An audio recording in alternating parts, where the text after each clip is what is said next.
ప్రధానంగా సింహరాశి వారికి చతుర్థ స్థానాధిపతి అయినటువంటి కుజుడు కూడా సప్తమ స్థానంలో రాహుతో కలిసి సంచరించేటప్పుడు, అంటే చతుర్థాధిపతి భాగ్యాధిపతి అయినటువంటి కుజుడు రాహుతో కలిసి సంచరించేటప్పుడు ఏమిటో ఇంత కష్టపడుతున్నాము కానీ దాని తగ్గ ఫలితాన్ని మాత్రం పొందలేకపోతున్నాము, ఎక్కడో ఏదో అసంతృప్తి జ్వాలలు కలుగుతున్నాయా అనిపిస్తుంది.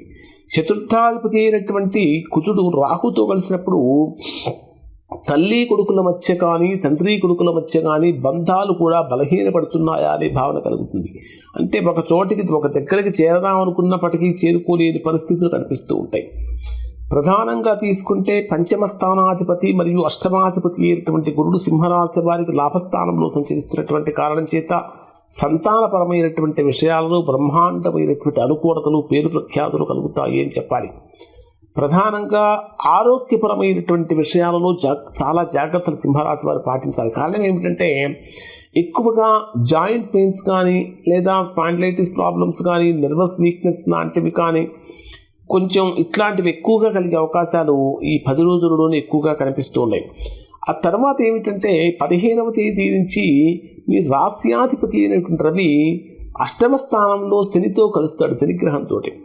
ఎప్పుడైతే రవి శని గ్రహాలు రెండూ కూడా తండ్రి కొడుకులు అయినప్పటికీ కూడా జ్యోతిష్ శాస్త్రం ప్రకారం వాళ్ళిద్దరూ ఆ 2 గ్రహాలు శత్రుగ్రహాలు. ఆ శత్రుగ్రహాలు దానికి ఒక ప్రత్యేకమైన స్టోరీ కూడా ఉంది. ఆ శత్రుగ్రహాలు అంటే అక్కడ రిలేషన్స్ అనేటటువంటివి మీకు చాలా చాకచక్యంగా, చాలా జాగ్రత్తగా, చాలా అప్రమత్తంగా ఉండాలి. అలానే లీగల్ పరమైనటువంటి సమస్యలు రాకుండా కూడా చాలా జాగ్రత్తలు తీసుకోవాలి. ఊహించనటువంటి విధంగా సింహరాశి వారికి లీగల్ ఇష్యూస్ అనేటటువంటి వెరైతే అవకాశాలు కనిపిస్తూ ఉంటాయి. కోర్టు సమస్యలకు తీవ్రత పెరిగే అవకాశం ఉంటుంది. ఆల్రెడీ ఎవరికైతే ఆ సమస్యలు ఉన్నాయో వారికి పెరిగే అవకాశం ఉంటుంది.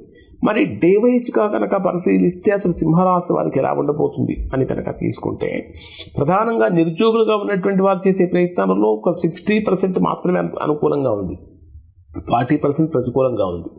అలానే వివాహ ప్రయత్నాలు చేసేటటువంటి వారు కూడా కొంతవరకు ప్రతికూలత కనిపిస్తూ ఉన్నాయి.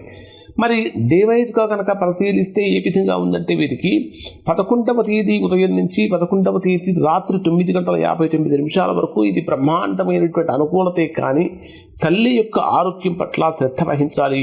ఆస్తులకు సంబంధించినటువంటి విషయాల్లో జాగ్రత్తగా ఉండాలి.